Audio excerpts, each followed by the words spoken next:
अशा प्रकारे बलिराजाच्या लीलामधून केल्यानंतर जेव्हा शुक्राचार्य म्हणतात की यज्ञामध्ये जर मंत्रतंत्र त्रुटी राहिली तर संकीर्तनम हरेर अनुनो संकीर्तनम, भगवंताच्या नामाने सगळं संकीर्तनाद्वारे जे काही दोष असेल, म्हणून भक्ती मार्गामध्ये दोष नाही आहेत, पण ज्ञान मार्ग सकाम मार्गामध्ये किंवा यज्ञ आपलं अष्टांग योगामध्ये पूजापाठमध्ये काही ना काही त्रुटी राहू शकते. पण कलियुगामध्ये हरेर नाम हे केवलम, भगवंताचे नाव एवढं पवित्र आहे की सगळे काही दोष असेल ते भरून काढण्याचं काम मंत्र करतात.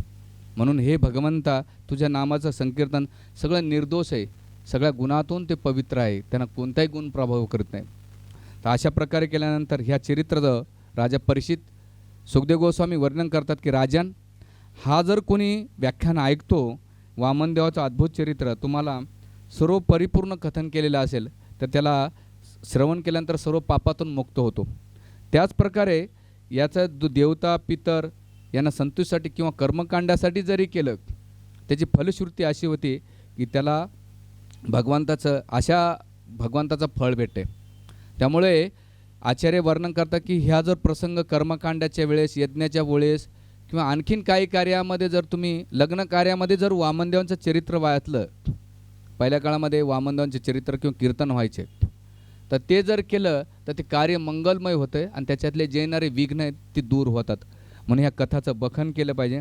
आणि सुखदेव गोस्वामी म्हणतात की इदम देवदेवस्य हरेर अद्भुत कर्मणा अवतार चरित्रम श्रवणम यांती परम गता. देवदेव हरेर अद्भुत, भगवंताचे चरित्र कोणी श्रवण करत आहे तर श्रवण यती परमगता, भगवंताचं वैकुंठ धाम भेटतं, वैकुंठ धामाची प्राप्ती होते. असं आहे हे व्याख्यान वामनदेवाच्या चरित्रातून सांगितलेलं. आणि असं केल्यानंतर चरित्र केल्यानंतर राजा सुखदेव गोस्वामी राजन प्रश्नवरच्या की भगवंताने वेगवेगळ्या मन्वंतरामध्ये वेगळे अवतार घेतले होते. आता तुम्ही सांगतात एक कल्पामध्ये हयग्रीव असुराचा वध केला, त्याचं कारण काय ते विश्लेषण करा. तेव्हा सुखदेव गोस्वामी राजा सांगतो, एकदा ब्रह्मदेवाने जेव्हा सृष्टी निर्माण केली तर वेदांची निर्मिती झाली आणि वेदाची निर्मिती झाल्यानंतर त्या वेदाला नाही का हयग्रीव नावाचा जो असुर होता त्याने तो चोरलं आणि चोरल्यानंतर ब्रह्माजी विचलित झाले आणि भगवान नारायणाला प्रार्थना केली. तर भगवान नारायणाने काय केलं, त्याचा वध करून ते वेद पुन्हा नाही का वापस केले. आणि याचं चरित्र केवळ एक श्लोकामध्ये सुखदेव गोस्वामी नाही का राजा परीक्षितला सांगून देतात. आणि त्याच गेल्यानंतर त्या कल्पामध्ये वेगवेगळी सत्यव्रत मुनींची कथा येते. असे वेगवेगळ्या मन्वंतरमध्ये कोणत्या कोणत्या राजाने काय काय कार्य केलं त्याचं विलाप नाही का कार्यकलाप त्याचं वर्णन केल्यानंतर शेवटी म्हणतात एक सत्यव्रत राजा होता. हा सत्यव्रत राजा कृतमाला नदीच्या काठी राहायचा. तो भगवान विष्णूचा महान भक्त विद्वान होता, त्याच्यानंतर धार्मिक आणि तपस्या वृत्ती करणार होता. राजा असून ऋषीसारखं जीवन जगणार होता. एक दिवस तो कृतमाला नदीच्या मध्ये स्नान करण्यासाठी गेला आणि गेल्यानंतर त्यांच्या हाताला जेव्हा ते पाण्यानं तर्पण करीत होते, तर्पण करीत असताना त्याच्या हातात एक सुंदर छोटासा मासा आल्यानंतर तो मासा म्हटला, राजा की ह्या सरोवरामध्ये ह्या ज्या नदीमध्ये मला जीवन होतं, मला काहीतरी मोठ्या सरोवरामध्ये टाक. मग त्या छोट्याशा कुंडामधून ते काढतात त्या आणि काय करतात का सरोवरामध्ये सोडतात. आणि सरोवरामध्ये सोडल्यानंतर दुसऱ्या दिवशी पुन्हा स्नान करण्यासाठी त्याचं शरीर भरपूर आवेढवी वाढलेलं असतं. म्हणतात राजा एवढ्या सरोवरामध्ये होत नाही, मला आणखीन कोणत्या तरी मोठ्या जलाशयामध्ये टाक. त्यावेळेस राजा सत्यव्रत काय करतो, त्या माशाला घेतो आणि एका मोठ्या नदीमध्ये टाकून देतो, म्हणजे कृतमाला नदी टाकतो. कृतमाला नदी टाकल्यानंतर दुसऱ्या दिवशी पुन्हा राजा येतो, त्याचं शरीर खूप वाढलं. तर काय करायचं, राजा चिंतित झाला. तो म्हटला तर शेवटी पर्याय काय, त्या माशाला उचलतो आणि समुद्रामध्ये सोडतो. जसं समुद्रामध्ये सोडल्या जातं आहे त्याच वेळेस जो माशाचं रूप असतं ते अतिशय अविढव्य मोठं होतं. आणि जेव्हा ते बघतात की हे कुणी साधारण देवदेवाचं कार्य नाही, हे भगवान विष्णूचंच काहीतरी कार्यकलाप असावं. आणि मग ते म्हणतात की हे तुम्ही कोण आहात, काय तुमचा परिचय आहे. त्यावेळेस भगवंत म्हणतात की मी विष्णू आहे आणि येणाऱ्या 7 दिवसानंतर महाप्रलय होईल आणि हा महाप्रलयामध्ये मी स्वतः मत्स्याच्या रूपात येणार आहे. तू काय कर, सप्तऋषींना सोबत घे, तुझ्यासोबत असलेले बीज वनस्पती आणखीन अन्य धान्य असेल आणि विशेष करून ग्रंथ आहेत ते सोबत तू काय कर घे. आणि 7 दिवसानंतर असं वचन दिल्यानंतर सत्यव्रत राजाने एक भगवंतावर ध्यान करू लागले. आणि ध्यान करीत असताना 7व्या दिवशी असा भयंकर प्रलय चालू झाला पावसाचा, मुसळधार पाऊस झाल्यानंतर हळूहळू नदे नाले भरू लागले आणि नदे नाले समुद्राचा पाण्याचा स्तर वाढू लागला. पाण्यात वाढायचा स्तर असताना ते पाणी जमिनीवर सुद्धा येऊ लागलं आणि त्याचा स्तर किती झाला तर काही मैलांमध्ये स्तर वाढल्यानंतर सत्यव्रत राजाला कळालं की आता प्रलय चालू झालेला आहे. त्याच वेळेस अशा भीतीचे पोटी सप्तऋषींना सोबत घेतला. अंधकार झाला, गडगडाट झाला, ढगांचा, वादळांचा, सगळं एवढं भयंकर परिस्थितीचं वातावरण होतं. पावसाळ्यामध्ये जर असं भयंकर वातावरण झालं तर आपण घाबरून जातो. पण महाप्रलय कसं असतंय, समर्थक बादल जसं गोवर्धन लिलेमध्ये येईन ते मोठे मोठे पर्वत, मोठमोठ्या खांबासारखा पाऊस पडत असतो. तर त्यावेळेस ते भगवंताचे भक्त असल्यामुळे त्यांना भीती नाही, कारण भगवंताने त्यांना आश्वासन दिलं होतं. आणि मग ते म्हणतात की जेव्हा 7व्या दिवशी मत्स्य अवतार येतो भगवंताला, तर वासुकीची दोरी करतात आणि त्या जहाजाला बांधतात आणि त्या प्रलयातून त्यांना पार करून मुक्त करतात. जेव्हा प्रलयाचं पाणी स्थातोय तर सत्ययुगाची पुन्हा स्थापना करतात आणि राजाला प्रमुख स्थान देऊन तिथे जे बीज होते त्या बीज नाही का पृथ्वीवर पसरलं. जे ग्रंथ होते त्या ग्रंथाच्याद्वारे त्याने ज्ञान दिलं आणि जे अन्नधान्य होते ते येणाऱ्या प्रजेला त्याने वितरित केलं. आणि हे सगळं कार्य केल्यानंतर तिथे भगवंताच्या मत्स्याच्या अवताराप्रती सत्यव्रत राजा प्रार्थना करतो की तुमचं अद्भुत कर्म आहेत, विशाल आहेत, ह्या भौतिक बुद्धीने भगवंता तुम्हाला कोणी जाणू शकत नाही. भगवंताला जाणायचं असेल तर कोणतंही ज्ञान, कर्म, तपस्या, दान यांना नाही जाऊ शकत. तर तुम्हाला जाणायचं असेल तर केवळ भक्तिमय आणि प्रेममयी सेवेने तुम्हाला समजू शकतो हे भगवंता. आणि मग तिथे त्याच्या रूपाचं, त्यांच्या गुणाचं, त्यांच्या नामाचं आणि त्यांच्या लीलाचं ते अद्भुत करतात. भगवंता एकच वरदान दे. काय वरदान दे? नेहमी बघा सगळ्या भक्तांमध्ये 2 वरदान मागण्याचं साख्य. एक म्हणजे तुझं स्मरण अखंड राहू दे आणि दुसरं अखंड राहत असताना तुझे जे शुद्ध भक्त आहेत, तुझ्या सेवेमध्ये संलग्न आहेत, त्या भक्तांचा संग भेटू दे. आणि असं हे भगवंताने हे जेव्हा अवतार घेतला आणि तिथं सत्यव्रती राजांचा कथेचं वर्णन केल्यानंतर राजा पुन्हा पुढे वेगवेगळे मनू होते, विवासवान मनू. आता जे वर्तमान काळामध्ये जे मनू आहेत विवासवान मनू आहेत, त्या मनूमध्ये कोण कोण येऊन गेलं त्याचं वर्णन आता सुखदेव गोस्वामी करतात राजाला करीत असताना तिथे त्याच परंपरेमध्ये जर पाहायला गेलं तर ववस मनूचा पुत्र नाही का मनूपासून नाही का जी पत्नी असते इलापासून एक पुत्र होतो. त्या काव्यापासून नाही का शुभधुम्न येतो. तर शुभधुम्नाने याची कथा अशी येते, एकदा जो इला होता वयोस मनूचा, तर जेव्हा अगस्त्य ऋषीनं वशिष्ठ मुनीने एक यज्ञ आयोजन केला होता आणि त्या यज्ञामध्ये जो श्राद्ध देव होता आणि त्याची पत्नी श्राद्धा, हे पती पत्नी होती. तर ते यज्ञ चालू असताना आवती असताना श्राद्धा आली आणि म्हटले की मला कन्या पाहिजे. आणि मग ऋषीने तसे मंत्र टाकल्यानंतर कन्या जन्माला आली. तो जो श्राद्ध देव होता तिथं गुरुला म्हटलं, गुरुदेव मला पुत्र पाहिजे होता पण तुम्ही मला कन्या कसं काय दिली? आणि मग पुन्हा वशिष्ठ मुनी काय करतात, आपल्या योग शक्तीनं काय करतात, त्याला पुत्र करतात या दोघांच्या याच्यामध्ये. आणि मग तो पुढे जो सुधुम्न झाला, तो सुधुम्न एक दिवस भगवंताचे जे धाम कैलास लोक अशा पर्वतामध्ये प्रवास करीत असताना अचानक नाही का पुरुषाच्या स्त्रीच्या रूपांतर झालं. आणि नारी झाल्यानंतर त्यावेळेस इंद्रदेवाचा बुद्धाचा पुत्र चंद्र हा नाही का जी कन्या होती इला, शुभधुम्न होती, ती इला झाली.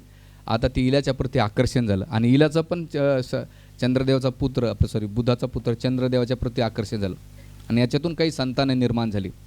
आणि संतान झाल्यानंतर तिथे 1 महिना तो स्त्री राहायचा आणि 1 महिना पुरुष राहायचा. असं करता करता त्यांना एक पुत्र जन्माला आला. त्या पुत्रीचं नाव नाही का कैयास आलं. पुरुषापासून परंपरेमध्ये नंतर शर्यत आली, वंशावळीमध्ये शर्यतीपासून नाही का पुढे शर्यतीचा पुत्र झाला नातू कुकुई रेवती आणि त्याच शर्यतीचा पुत्र नभाग झाला आणि नभागाचा पुत्र अंबरीश झाला. आणि मग अंबरीशीची कथा सुखदेव गोस्वामी वर्णन करतात. अंबरीश महाराज हे भगवंताचे शुद्ध भक्त होते. शुद्ध भक्त असल्यामुळे त्यांचं संपूर्ण जीवन भगवंताच्या भक्तिमय सेवेत गेले होते. कारण ते राजा असून ऋषीसारखं, कारण भागवतामध्ये असं कोणताही कोणाचा उल्लेख नाही केलेले. जे भगवंताला संपूर्ण समर्पित आहेत, सेवा करणारे आहेत, त्याने सर्वस्व न्यौछार केलेले भगवंताच्या प्रती, अशाच व्यक्तींचं नाव भागवतामध्ये लिहिले. आणि दुसरं ते बिल पे करू शकतात, म्हणजे त्यांच्या जीवनातले जे संकट आहे ते कशा सकारात्मक भावने घेतात ते. जसं देवकीचं घ्या, देवकीचं नाव का आलं? पहिले 6 पुत्रांचे बळी त्याग केला तेव्हा तिचं नाव आलं. एवढं सोपं नाही भगवंताला प्रगट करणं. तुम्हाला पहिले बिल पे करावं लागेल तेव्हा तुम्हाला नाव. अर्जुनाचा फोटो का आला गीतेवर? कारण पहिले त्यानं काय त्याग केला भगवंतासाठी. नातेगोते सगळे त्यांना मारणं खूप कठीण आहे, नातेवाईकांना बोलणंसुद्धा. पण अर्जुनानं भगवंतासाठी केलं होतं. तेव्हा भगवंताचे तिथं उल्लेख भगवंताच्या भक्तांचा उल्लेख या ग्रंथामध्ये होतो. आपले का होत नाही? कारण आपली भक्ती तोडकी मोडकी आहे. आया मने तर चल तपोन में, आज मूड आहे चांगला ठीक आहे, उद्या काय झालं की भक्ती. आपली भक्ती लहरीनुसार आहे, हवेच्या लोटानुसार आहे, जेव्हा वाटेल तेव्हा. पण जसं आपण श्वास घेतो, आपण अन्न पाणी टाईम टू टाईम घेतो, श्वास पण टाईम घेतो. मग भक्ती तशी टाईम टू टाईम घेत नाहीत. जर का एखादा सण आला की मूड भरपूर येतो, असं दुधासारखं उतून येते, पण दुसऱ्या दिवशी सगळं गायब. भक्ती कशी असली पाहिजे? सदा सर्वत्र सर्वगता अवस्थेत असली पाहिजे. पाणी जसं तहान लागल्याबरोबर पितो, शरीराची गरज पाणी आहे, तसं आत्मेची गरज भक्ती आहे. भक्तीला ही काळ वेळीत नाही का कोणी बांधू शकत नाही आणि बांधली पण नाही पाहिजे. ती सर्व स्थितीमध्ये सदा सर्वत्र अवस्थेत केली पाहिजे. भगवंताचं नाव घ्यायला कोणत्याही काळाची गरज नाही, पण ते केलं पाहिजे. आणि मग मी नेहमी हे का जास्त जोर देतो तुम्हाला कथेमधून हरिनामाचा. एकमेव म्हणजे भागवत कथेचे सफल त्याच्यामध्ये की तुम्ही रोजच्या 5 माळा वाढल्या रामकृष्ण हरीच्या, माझ्या कार्यक्रमाचं साफल्य मानेन. आणि किती मिनटाला? 1-2.5 मिनटात लागते. 10 मिनटामध्ये तुमच्या 5 माळा होतात. 24 तासातून 10 मिनटं काढायचे बरं. 10 मिनटं निघत नसेल तर त्याच्याकडे काही कामं असेल तर मला बोलवा, काही प्रॉब्लेम नाही, काम करतो, पण 10 मिनटं जप करा. इथपर्यंत सांगू शकतो, अजून काय सांगू शकतो. पण करा, जेवढं करता हरे कृष्ण करा किंवा रामकृष्ण करा. असं केल्यानंतर तिथे राजा जेव्हा त्याने एवढं धैर्यवान होते, विद्वान होते, चारित्र्य श्रेष्ठ होते. आणि दुसरं सुखदेव राजा परीक्षित विचार की मला यांचं आख्यान 1 मिनिटात 1 श्लोकामध्ये त्याने रामऋषीचं चरित्र सांगितलं. तर राजा म्हटलं नाही नाही नाही नाही नाही राजन, सुखदेव गोस्वामी तुम्ही एका याच्यात नका सांगू, तुम्ही आणि काय करा विस्तृतपणे सांगा. आणि मग ते म्हणतात की वासुदेव भगवती तद भक्तिषु साधीषु प्राप्तो भाव परम ईश्व एतनंदन लोष्टवत स्मृत्या. जे वासुदेवाचे भक्त असतात, वासुदेव भगवती तद भक्तिषु साधीषु, जे भगवान वासुदेवाचे भक्त असतात ना, ह्या जगातलं नाही का भगवंताच्या भक्ती सोडून नाही का काय वापरतात?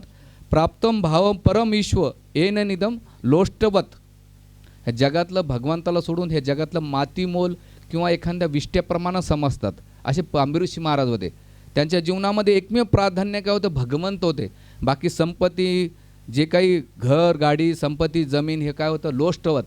लोष्टवत शब्दाचा अर्थ मातीमोल. ते सोना चांदीला सुद्धा खडे दगडाप्रमाणे समजायचे. आपण समजू का? आपण लगेच आपल्या डिफरन्सेस जाणवल. कारण भक्त नाही का तुकाराम महाराजाला जसं शिवाजी महाराज नजराना पाठवला, त्याने म्हटले हे मृतके समान आहे, मला हे नको, तुम्ही कंठ काय तुळशी मारवा कंठी माळा. आणि एकादशी व्रत करा असं तुकाराम महाराज छत्रपती शिवाजी महाराजांना मानतात. कारण ते म्हटले हे सगळं माती बोला, आमच्यासाठी काय नाही, आम्हाला पांडुरंगच पाहिजे. हे शुद्ध भक्ताचं लक्षण आहे. म्हणून शुद्ध भक्त कोणाला म्हणायचा? त्याचे एकमेव लक्षण आहे न धनम न जनम न सुंदरी कविता मा जगदीश कामये मम जन्मने जन्मनेश्वरे भक्तार भौतिकी अहेतुकी. तो एक, मला धनम नको, न जन मला चांगला जन्म पण नको, न सुंदरी म्हणजे सुंदर पुरुष तरी नको. काय पाहिजे मग? कविता मा जगदीश कामये, माझी एकच कामना आहे. मम जन्मनी जन्मनेश्वरे, मला काय जन्मान जन्मांतर काय भक्तीर भौतिकी अहेतुकी. भक्ती पाहिजे कशी? अहेतुकी, त्याच्यात कोणती अभिलाषा नसली पाहिजे भक्तीमध्ये. नाहीतर आपण भक्ती करतो अभिलाषा पाहिजे, पण कोणतीही अभिलाषा नको. एकच अभिलाषा आहे की तू जन्मान जन्मांतरची भक्ती भेटाव. आणि भक्तीचं आणखीन एक लक्ष नाही की अन्य अभिलाषिता शून्य, ज्ञान कर्मानं अनावृतन, ज्ञान कर्माच्या अनुकूलेन कृष्णानुशीलनम भक्ती उत्तम. जी भगवान कृष्णाला अनुकूल असेल ती भक्ती कशी? उत्तमा भक्ती म्हटलेले. उत्तम म्हणजे काय? तमोगुण रजगुणाच्या पलीकडे विशुद्ध सत्व, विशुद्ध नारायण किंवा वासुदेव तत्वाच्या मध्ये पाहिजे. आणि ही भक्ती भगवंताला प्रसन्न करणारी, आकर्षित करणारी. भगवंत असेच कोणाच्या हातात येत नाहीत हो. शुद्ध अंतकरण लागतंय. जोपर्यंत भौतिक भोगाच्या इच्छा सुटणार नाही, भक्तीमध्ये पाप पुण्याच्या तालामुळं जप करताना किंवा कथा ऐकताना पाप पुण्यासाठी आला तर तुमचं फळ निष्फळ होईल. कथा ऐकताना कीर्तन करताना एकच असलं की माझी जी कार्य आहे मी तुम्हाला कृष्णा तुम्हाला पांडुरंगा तुम्हाला कसं प्रसन्न करू शकेल ही भावना असली पाहिजे आपल्यामध्ये. तर उत्तम भक्ती जेव्हा करताना त्याचं फल चांगलं भेटेल तुम्हाला. आणि मग अंबरीश महाराजांचे चरित्र करतात. ते म्हणतात की अंबरीश महाराज की कृष्ण पदारविंदो मनाने नाही का कृष्णाच्या चरणाचं स्मरण करायचे. वचनशी वैकुंठ गुणान वर्णन ते मुखातून भगवंताचं काय करायचे गुणगान करायचे. कानाने काय करायचे श्रवण करायचे. हाताने काय करायचे मंदिर मार्जन काय करो हरेर मंदिर मार्जन शो हाताने मंदिराचं मार्जन करायचे. त्याच्यानंतर मुखलिंग डोळ्याने भगवंताचं दर्शन करायचे. पायाने तीर्थयात्रा करायची आणि अंगाने भक्तांच्या आलिंगन करायचे. त्यानंतर मस्तक विशेष करून ते भगवान विष्णूंच्या चरणी नका झुकवायचे. आणि त्याबरोबर दास्य कामांचं दास्य नून कामने कामे यथा उत्तम श्लोक जनाश्रय रती की कोणती कामना नव्हती एकच कामना होती श्री हरीना कसं प्रसन्न करू. आणि दुसरं जनाश्रय रती जे साधूचे भक्त आहेत हरिजन आहेत. हरिजन म्हणजे कोणी कास्ट नाही जे भगवंताचे भक्त त्यांना हरिजन म्हटले जाईल. अशा भक्तांच्या संघामध्ये त्यांना नेहमी राहायला आवडायचे. असं त्यांचं संपूर्ण जीवनचरित्र चालत असताना एक दिवस त्यांनी एकादशी व्रत धारण केले. नेहमीच करायचे. आणि एकादशी व्रत कसं त्याने केलं निर्जला केलं होतं. पोटात अन्न भरून एकादशीचा अर्थ काय शरीराच्या गरजा कमी करणे आणि भगवंताचं स्मरण करणे त्याला एकादशी म्हणतात. त्या दिवशी तुम्ही सकाळपासून संध्याकाळपर्यंत झोपायचं नाही. भौतिक प्रजल्प भौतिक कार्याची कोणतीही गोष्टी करता कामा नाही आहे. काही लोक उपवास धरतात 3 टाईम भरपूर खाताना टी व्ही बघत बसतात आणि म्हणतात उपवास आहे मला. अरे काय आहे निर्जला केलं पाहिजे. म्हणून पद्मपुराणामध्ये आणि मध्वाचार्य संप्रदायामध्ये त्यांच्या एकादशी कशा असतात एकदम कडक पाणीसुद्धा घेत नाही. म्हणून आपल्याला काय ठीक आहे बाबा काही न करण्यापेक्षा कर बाबा काहीतरी खाय तू कर. त्याचा मागचा उद्देश काय राहते तुम्ही उपाशी राहून काय फरक मी काहीच नाही. तर उपासाचे 3 स्तर सांगितले होते त्या दिवशी. एक तर निर्जला करा. उपास केल्याला फायदा काय होतो शरीर स्वस्थ राहते निरोगी राहते आध्यात्मिक होतो आणि भौतिक पण फायदा होतो. काय करा जसं कंपनीला 7 दिवसाची सुट्टी असते ना आपलं 7व्या दिवशी 1 दिवस सुट्टी असते ना मशीनला तसं आपल्या मशीन सिस्टमला जर 1 दिवस सुट्टी देऊन बघा. आणि ते सिस्टम उपाशी राहून काय तर जप करा ग्रंथ वाचन करा कीर्तन ऐका प्रवचन ऐका स्मरण करा. एकादशीचं व्रत माधव जननी म्हटलेले माधवाला भक्ती प्रदान करणारी ती जननी. ते नाही जमलं तर सजल करा पाणी प्या दूध प्या फळं खा. आणि तिसरं नाही जमलं बघा लय चक्कर येते तुम्हाला तो भगर आमटे खा. नाही तर तुम्ही त्या दिवशी उपास सांगितला त्या माऊलीचा कसा होतो भरपूर खाते एकादशी धरती त्याला काय अर्थ नाही. अख्खं तुमचं लक्ष नाही. मला आठवत आहे आमच्याकडे एकादशी असेल ना आषाढीला लय आनंद व्हायचा कारण आज भरपूर फिस्ट खायला भेटणार आहे. पण त्याला अर्थही नाही. महत्त्वाचं काय उपवास. आणि तेच उपवास कोणी केला अंबरीश महाराजांनी केलं. आणि उपवास केल्यानंतर द्वादशीचा पारण्याचा टाईम आला आहे.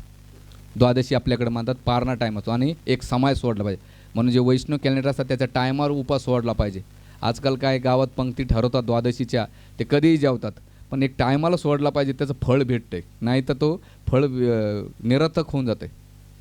आमच्याकडे पारणा टाईम दिलेला असतो सकाळी 7 ते 8 पर्यंत किंवा 8:30 ते 10 असा तो टाईम 45 मिनटाचा कधी 25 कधी 1.5 तासाचा. त्याच्यामध्ये थोडंसं ग्रास आहे ना अन्नधान्य का काय केलं पाहिजे जिभेवर ठेवलं पाहिजे थोडंसं ठेवून ते उपवास सोडला पाहिजे. तर त्या दिवशी नेमकं दुर्वासा मुनी त्यांच्या सभेमध्ये आले आणि आल्यानंतर यांना नेमका पारणा सोडायचा टाईम आणि ते आल्यानंतर तर ते म्हणले आज द्वादशी तुम्ही पण आमच्यासोबत द्वादश सोडा. ते म्हणले ठीक आहे मी द्वादश सोडेल पण त्याच्या पहिले काय करतो मी स्नान करून येतो. स्नान करण्यासाठी गेले पण इथं मुहूर्त चाललं खूप वेळ निघून गेला आणि थोडासा काहीतरी मुहूर्त बाकी होता. तर त्याने विद्वान ब्राह्मणाला विचारलं की आता मी काय करू जर वेळ निघून गेला तर माझं व्रत तुटेल आणि सोडलं तरी त्रास नाही सोडलं तरी होता तर मला काहीतरी असा मार्ग काढा दोन्हीच्या त्यामधून मी याच्यातून सुटेल. तर ब्राह्मणानं सांगितलं तुम्ही जलप्राशन करा थोडंसं म्हणजे जलप्राशन केल्यानं सुटला आहे आणि नाही सुटल्यासारखं बी. आणि मग त्यावेळेस नाही का भगवान विष्णूचं स्मरून जलप्राशन करताना त्याची भावना काय होते हे भगवान विष्णूंचे चरण कमल गंगेचं पाणी आहे. म्हणून आयुर्वेदिक औषधमध्ये असं वर्णन येतं आहे की जेव्हा तुम्ही आयुर्वेदिक औषध घेतात ना तर साक्षात धन्वंतरी विष्णू नाही का मला औषध प्रदान करतात तेव्हा त्याचा इफेक्ट होतो. आणि तुम्ही आचमन करता पाणी पिताना आहे गीतेमध्ये भगवंत म्हणतात जो पाण्यातला स्वाद आहे ते मी आहे आपल्याला कधी आठवण येणार नाही किंवा कृष्ण हा स्वाद आहे आपला. तर त्यावेळेस तुम्ही पाणी पिताना असं समजलं की हे गंगेचे जल आहे, तर तुम्हाला गंगेचे जल प्यायला भेटते. म्हणून मी मराठवाड्यामध्ये असल्यामुळं तिथे एक गोष्ट चांगली आहे की कोणी आंघोळ करताना नाही का सप्तनद्यांचं नाव घेतो, गंगा गोदावरी नर्मदा सिंधू कावेरी, पाणी ओढत असतो का, गंगेचं रोज स्नान होतं. त्याचं आपण करतो का नाही, केलं पाहिजे. त्याच्यामुळे येणे भगवंताचं नाव होतं आहे. जड चाललं आहे थोडं नाही ना. हां, काय तुम्हाला थोडंसं मनोरंजन कथा ऐकाय भेटत नाही. मी तर एकदम कट टू कट चालणारा माणूस आहे. कथा तुम्हाला वेगळं विषय डायवर्ट, मनोरंजन नाही, तुम्ही बोर होत असाल. हां, हरकत नाही. पण जसं सोनं असताना तर थोडं जडत जाते ते ह्यानं. तर इथे ह्या प्रकारे जेव्हा त्यांनी व्रत सोडलं तर दुर्वासा मुनीला राग आला. राग आल्यानंतर तो राजा म्हटलं की दुर्वासा मुनी काय म्हणतात, अरे स्वतःला तो विष्णू भक्त म्हणतोय स्वतःला, पण विष्णू भक्त असल्यामुळं याने काय एक शिष्टाचार कसा पालन करायचा, सदाचार कसा पालन करायचा हे माहीत नाही. आणि तो म्हणतात की या राजाला दंड दिला पाहिजे. आपल्या डोक्यातला केस उपटतात आणि काय करतात, ती जी अग्नी असतो म्हणजे राक्षस असतो अग्निरूपाचा, तो दुर्वासा मुनीच्या मागे लागतो. पण आपल्या याच्या अंबरीश महाराजांच्या मागे लागतो. पण अंबरीश महाराजाचं एवढे भगवंताचे भक्त असल्यामुळं भगवंताने विशेष त्यांना एक आयुध दिलं, तो सुदर्शन चक्र. जेव्हा कधी, आणि त्यांना माहीत होतं भगवंताला की भविष्यामध्ये काही नाही संकट येणारच आहे. अंबरीश महाराज आपलं जसं त्याने ते हे सोडली कृषा, तर त्यापासून नाही का अंबरीश महाराज ते आक्रमण करण्यात तर सुदर्शन चक्र मागं लागलं. पहिले त्याचा वध केला आणि वध केल्यानंतर ते सुदर्शन चक्र दुर्वासा मुनीच्या मागं लागलं. आणि दुर्वासा मुनीच्या मागं लागल्यानंतर दुर्वासा मुनी बघतायत, अरे मी तर अपराध केला आहे, तर पळत सुटले. पुढं पहिले कुठे गेले, स्वर्गलोकात गेले. म्हणे अरे देव, इंद्रदेव मला वाचो बाबा. ते म्हणतात तुम्ही कोणती बल्ला घेऊन आले, तुम्ही पहिले इथं थांबू नका, पहिले ब्रह्माजीकडे जा, ते तुम्हाला मुक्त करेल. आणि मग स्वर्गातून कुठे गेले, ब्रह्मलोकात गेले.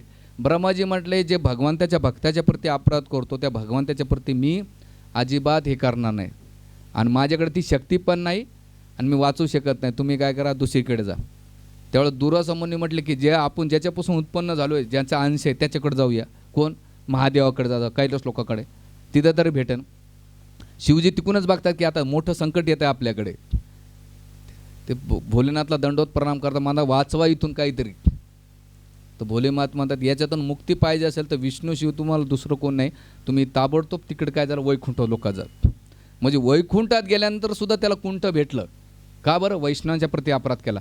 जो वैकुंठात जातो तो वापस येत नाही, पण श्वेतद्वीपमध्ये गेला, वैकुंठामध्ये गेल्यानंतर ते कुंठ भेटवतं. का, वैष्णवांच्या प्रती अपराध केल्यामुळं. आणि गेल्यानंतर वैकुंठ लोकात गेल्यानंतर भगवंत जेव्हा बघतात की आल्यानंतर म्हणतात की भगवंत मला सोडो या सुदर्शन चक्रातून. त्यावेळेस भगवंत काय म्हणतात की ग्रहेशी दारेशी सुतेशी बांधवा द्रवीण वंदना जीवत वस्तू, की हे राजा आपलं, हे ऋषी, जो भक्त मला आपलं सर्वस्व अर्पण करतो, घर पत्नी संतती मित्र बांधव सगळं काही अर्पण करतो, आणि अशा भक्ताला मी कसं काय तोडू. अहम भक्त पराधीनक, जो भक्त मला सर्वस्व अर्पण करतो, त्याची सगळी क्रिया पदार्थ सगळं मला अर्पण करण्यात जातं, अशा भक्तांना मी त्या भक्ताच्या अधीन होतो. मी स्वतंत्र नाही आहे, मी भक्ताच्या अधीन आहे. आणि दुसरं साधोभिग्रस्त हृदयम भक्तेर भक्ते जनाप्रिया, तू एवढंच काय सांगतो, पण माझ्या भक्ताचा भक्त कोणी जरी असेल, आणखीन भक्ताचा भक्त, तो पण मला प्रिय आहे. जर भक्ताच्या घरामध्ये कुत्रा असेल, किडे मांगर असेल, तरी ते भगवंताला प्रिय आहेत. म्हणून तुकाराम महाराज काय म्हणतात, धन्य ते देश धन्य ते कुळ, जिथं हरीचा दास जन्म घेतो, ते कुळ बी धन्य आहे. कुळातला एक व्यक्ती येतो का, नाही, सगळं येतो. देश म्हणजे जो गाव राहतो, तालुका राहतो, ते सगळं पवित्र होतात. दुर्वासा मुनी गेले तर त्यावेळेस भगवंतामध्ये अहम भक्त पराने, भक्ताच्या आधी नाही राजा मुनी. त्यामुळे दुसरं साधू हृदय मय्यम साधूनाम हृदयम तोयम मदद अन्यत जानती नहाम ते ब जानती, की भगवंत जे आहे, भगवंत काय म्हणतात की साधूंच्या हृदयामध्ये मी आहे आणि माझ्या हृदयामध्ये कोण आहेत, भक्त आहेत. भक्ताला मी जाणतो, पण भक्त माझ्याशी कोणी जाणत नाही, म्हणून असा भक्त मला प्रिय आहे. आणि तू अंबरीश काय केलं, तू अंबरीशाच्या प्रती अपराध केला, तो मला प्रिय आहे. आणि मग त्यावेळेस ते म्हणलं की तुला जर माफी पाहिजे असेल तर त्यावेळेस तू काय कर, अंबरीशाकडे जाऊन कर. आणि मग जेव्हा अंबरीशाकडे जातात ते, तर दुर्वासा मुनी काय करतात, पुन्हा सुदर्शन मागे लागते आणि जसं ते दंडवत करतात अमरीश महाराजाला, तर अमरीश महाराज सुंदर प्रार्थना करतो सुदर्शन चक्राला की हे सुदर्शन चक्र, तुम्ही जगाचे सगळे पालक आहात, शत्रूचा नाश करणारे आहात. आतापर्यंत मी काही तपस्या केली असेल, व्रत केले असेल, दान धर्म केले असेल, जी काही भक्ती केली असेल, तुम्ही काय करा, ह्या दुर्वासमुनीला क्षमा करा. आणि सुंदर प्रार्थना केल्यानंतर तिथे दुर्वासमुनीला काय होतं, अभय प्रदान करतात. आणि अभय प्रदान केल्यानंतर तिथे सुखदेव गोस्वामी वर्णन करतात की जे भगवंताचे महान भक्त आहेत त्यांच्याप्रती जर कोणी अपराध करेल तर ह्या जगामध्ये सुखी राहू शकत नाही आणि 3 लोकांमध्ये सुद्धा सुखी राहू शकत नाही. आणि याचं सुंदर वर्णन महाभारतामध्ये येते. जेव्हा महाभारता जर पाहायला गेलं तर दुर्वासा मुनी दुर्योधनाकडे गेले होते आणि दुर्योधनानं खूप सेवा केल्यानंतर प्रसन्न झाले आणि म्हटले काय वरदान माग, तर एकच वरदान माग म्हटले आपलं. तर त्यावेळेस म्हटले माझे बंधू आहेत ना पांडव, ते वन आहेत त्यांच्याकडे जाऊन तुम्ही आतिथ्य स्वीकार करा. कपट होतं त्याच्या मागं गेले. आणि त्यावेळेस द्रौपदीकडे अक्षय पात्र होतं. अक्षय पात्र म्हणजे त्यांच्याकडे 60,000 शिष्य ब्राह्मण असायचे. त्यांना खाऊ घालून नका शेवटी द्रौपदी काय करायची, खायची. आणि त्यावेळेस ते अक्षय नाही का अन्न द्यायचं बंद करायचं. आणि सगळं झाल्यानंतर दुर्वासमुनीचं आगमन झाल्यानंतर युधिष्ठिर महाराज म्हटलं या, आणि किती लोक एक होतं का, 60,000 लोकांसोबत घेऊन गेले होते. आणि घेऊन गेल्यानंतर त्यावेळेस युधिष्ठिर महाराज म्हटले इथं गंगा वाहती, तुम्ही स्नान करून या, तोपर्यंत मी भोजनाची काहीतरी तयारी करतो. आणि इकडं द्रौपदीला मोठं संकट पडलं आहे. आणि संकट पडल्यानंतर काय करायचं, ती भगवंताला याचना करते, हे गोविंद गोपाल तूच वाचव, दुसरं कोणी नाही, वाचव माझ्याकडे ये. आणि भगवंत त्यावेळेस द्वारकेत होते आणि भगवंत द्वारकेतून त्या वनामध्ये प्रगट झाले. आणि प्रगट झाल्यानंतर त्यावेळेस मध्ये द्रौपदी भूक लागली, काहीतरी देणं. मग भगवंता काय सगळे ऋषी पण खूप त्रास देत आहेत, ते पण परीक्षा पाहतात, तुम्ही पण परीक्षा पाहतात. म्हणजे काहीच नाही, आक्षेपात्र सगळं बंद झालं, ज्याच्यासाठी बोलवलं पण तुम्ही दुसरंच काही हे काढतात.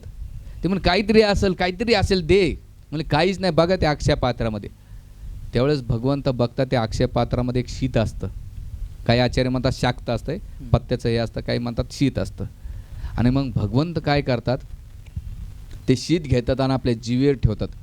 जसं जिवेवर ठेवलं तर सगळे देवी देवता येऊन दुर्वासमुनीचे 60,000 शिष्य नाही का ढेकर द्यायला बसले. सगळे कोणी गायत्री करत होतं, दुपारी गंगेमध्ये कोणी पांघुळ करत होतं, कोणी काही करत होतं. अचानक ढेकर द्यायला लागले. आणि सगळे गुरुकड पाहिले, गुरुदेव कसं काय ढेकर यायला लागले. तर दुर्वासमुनी झाले की भगवंत आलेत आणि भगवंतानं वाचवले. तर आता जर भोजनाला गेलो नाही तर आपले काही खरं नाही, जिकडं रस्ता दिसणार तिकडं पळा म्हटले तुम्ही. आणि सगळे दुर्वासाचे शिष्य आणि दुर्वासामुनी पळून गेले, कारण पहिले अनुभव घेतलेला आहे. म्हणून यस्मिन तुष्टे जगत तुष्टे, भगवंताला संतुष्ट केलं तर सगळं जग संतुष्ट होऊ शकते. तुम्हाला वेगळे करण्याची गरज नाही. मग झाडाच्या जर तुम्ही म्हटले नाही मी वेगळ्या झाडाचं जर मुळाला पाणी घातलं तर झाडाचे पान फूल फांद्या सगळ्या संतुष्ट होतात. अन्न जर पोटात घातलं तर सगळ्या शरीराचं पोषण होतं आहे. त्याचप्रकारे भगवान कृष्णाला विष्णूला संतुष्ट केलं तर जगातले सगळे देवदेवतासुद्धा संतुष्ट होतात, ऋषीमुनी संतुष्ट. कारण भगवंत गीतेमध्ये अहम सर्वचे प्रभव मत सर्वते इति मत्वा भजनते माम बुधा भाव समित्वा, बुद्धिमान व्यक्ती जाणतो की या जगाचा भौतिक आध्यात्मिक सगळं काही करणार आहे. म्हणून वेगळं करण्याची गरज नाही. तुम्ही म्हटलं नाही मी पोळी घेऊन कानात टाकेन, नाकात टाकेन, डोळ्यात घालेल, त्या शरीर पोषण होईल का, नाही. तुम्ही म्हटलं नाही मी झाडाच्या पानाला फुलाला पाणी घाल, नाही होणार. झाडाच्या मुळाला पाणी घातलं झाड संतुष्ट होते, झाडाला सगळं भेटून जाते. अन्न पोटात घातलं तर सगळ्या शरीराला भेटून जाते. तसं भगवान कृष्णाची भक्ती केली, विष्णूची भक्ती केली, पांडुरंगाची भक्ती केली तर तुम्हाला जगात दुसरे भक्ती करण्याची गरजच नाही. म्हणून यस्मिन तुष्टे जगत तुष्टे, भगवान समसिद्धी हरितोषणम. आपल्या जीवनाची समसिद्धी, सिद्धी म्हणजे काय, तुम्हाला वाटतं अष्टसिद्धी असेल बाबा, अनिमा लगिमा इशिता प्राप्ती वशिता काम्या प्रकम्या, किंवा ह्या सिद्ध्या नाही. सिद्धी एकच असली पाहिजे, किंवा चमत्कारून दाखवून नमस्कार, ती सिद्धी नाही. एकच सिद्धी असली पाहिजे की मी भगवंताला कसं प्रसन्न करून. आणि ते अमरीश महाराजांना आपल्या जीवनातून कसं प्रसन्न केलं भगवंताला, कारण स्वतःसाठी कधी जगलेच नाही. म्हणून आपल्या अमरीश महाराजाच्या चरित्रातून काय शिकायचं की जेव्हा कधी आपण मंदिरात जातो ना तर पांडुरंगाचं दर्शन डोळ्यानं भरभरून घेतलं पाहिजे. जेव्हा वेळ भेटन तुमच्याकडे भौतिक गाणे बघण्यापेक्षा, भौतिक काही बघण्यापेक्षा डोळ्यानं बघा. कानानं काही ऐकायची इच्छा असेल तुम्हाला खूपच, तर भगवंताचे एवढे प्रवचनं कीर्तनं होतात, भजन होतात, ते कानात घाला. जिभेनं काही बडबड करायची खूपच इच्छा असेल तर भगवंताचं नाव घ्या. मुखाने काही खायचेच असेल तर भगवंताला जो भोग लावलेला आहे तो प्रसाद म्हणून स्वीकार करा. कुठं फिरायचीच गरज असेल तर कुठे पिकनिक स्पॉटला ना, तर भगवंताचे एवढे धाम आहेत, पंढरपूरला जा, सारखं सारखं जा, काही हरकत नाही. किती वेळा पांडुरंगपूरला गेल्यानंतर पांडुरंग तुमच्या डोळ्यात सामावला? इमानदारी सांगा, एवढ्या वेळा गेल्यानंतर रात्री स्वप्नात आपल्याला जी गोष्ट आवडते दिसते, पांडुरंग दिसला का आपल्याला आतापर्यंत? का बरं नाही दिसला? कारण की तुम्ही नाही का शरीरानं जाऊन आले, पण मनानं काहीच घेऊन नाही आलेले आहेत.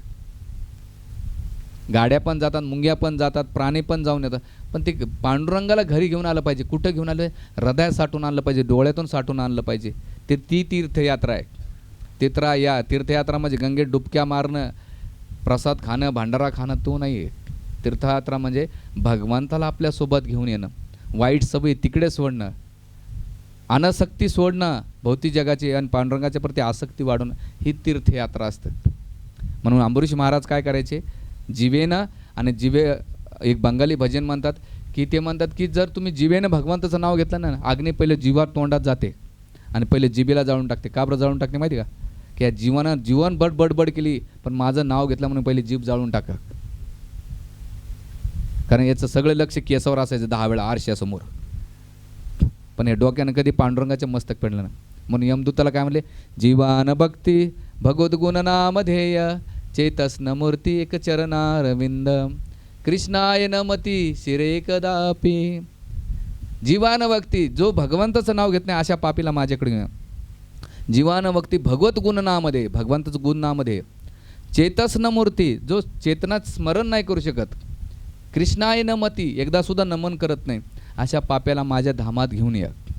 म्हणून आपण दिवसातून नाही का हे पाय जोपर्यंत चांगले तीर्थयात्रा करून या. तीर्थयात्रा करा. हे अंगानं काही मंदिर मार, तुमच्या घराचं तुम्ही साफसफाई करता, तुम्हाला असं वाटत नाही का मंदिर साफसफाई केली पाहिजे? हे मंदिर कोणाचे येतं? आपलं मंदिर आहे, जो लोकाचं नाही आहे. का? तुम्ही ज्या दिवशी समजणार हे पांडुरंगाचं मंदिर, रामाचं, कृष्णाचं, हे माझं जेव्हा भावना येईल ना, तर दुसऱ्याकडे तुम्ही दोषारोपण कधीच करणार नाहीत.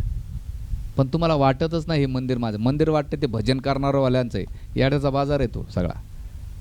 हां, आपलं समजा, व्यक्तिगत स्वरूपात समजाता तेव्हा तो भगवंत.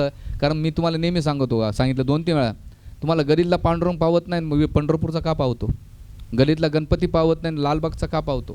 कारण घरचे गणपती विठ्ठल रुक्माई नाहीत का? भाव नाही आहे, प्रेम नाही आहे, सेवा करण्याची वृत्ती नाही आहे. मग कुठे जरी गेले तर तुम्हाला भगवंत दिसणार नाहीत. म्हणून अंबरीश महाराजांच्या चरित्रातून एक शिकायचं आपल्याला, की त्याने संपूर्ण जीवन. आता तुम्हाला म्हणतात प्रभूजी कसं काय शक्य आहे? आता तुम्ही जे रिटायर झाले त्याने तर करू शकतात, जे नाही तर ते ठीक आहे सकाळ संध्याकाळ करू शकतात. जेवढं पॉसिबल आहे 24 तास देतात भगवंत, त्याच्याले 2 तास तर भगवंताला द्या, कारण तो सगळं काही देतो तुम्हाला. मग त्याच्याप्रती कृतज्ञता म्हणून 2 तास नाही सोडून द्या, 1 तास तर द्या. 1 तास नाही, तो अर्धा तास भगवद्गीता वाचा, भागवत वाचा, हरिनामाचा जप करा. भक्तीमधल्या 5 विधी सांगितलेल्या श्री चैतन्य महाप्रभूने. श्रीमद भागवताचा श्रवण, हरिनामाचा जप, धाम निवास, वेगवेगळे धाम आहेत, आरती विग्रहांची सेवा म्हणजे भोग लावणं, अभिषेक घालणं, आणि 5वी गोष्ट आहे हरिनामाचा जप. ह्या 5 विधी केल्या पाहिजे. काय? पहिलं हरिनामाचा जप, दुसरं भागवताचं श्रवण कीर्तन केलं, धाम निवास, आरती विग्रहांची सेवा, आणि 5वी गोष्ट काय? भक्तांचा संग, संतांच्या संगतीत या, प्रवचन कीर्तन ऐका, जीवन व्यर्थ घालू नका. तुकाराम महाराज काय म्हणतात? जन्माला आला पाणी वाहत मेला, तसं नको होऊ देऊ. तर अशा प्रकारे हे जे झाल्यानंतर त्याने सुखदेव गोस्वामी म्हणतात ह्या कथेचं फलस्वरूप काय? जो कोणी अंबरीश महाराजाची कथा श्रवण करणारे साधक भगवत कृपेने निश्चित मुक्त होतील आणि भगवताचं वैकुंठ धाम होऊन ते धामाची प्राप्ती करेल. पण ही कधी फलश्रुती होईल? जेव्हा अंबरीसारखं जीवन जगल्या तेव्हा नंतर ती फलप्राप्ती होईल. याच्यामध्ये श्रवणामध्ये थोडंसं शुद्धीकरण होईल, परिपूर्ण होणार नाही. परिपूर्ण कधी होईल? त्यांच्यासारखं अनुकरण नाही करायचं, आपल्याला अनुसरण करायचं. जेवढं शक्य होईल तेव्हा करा.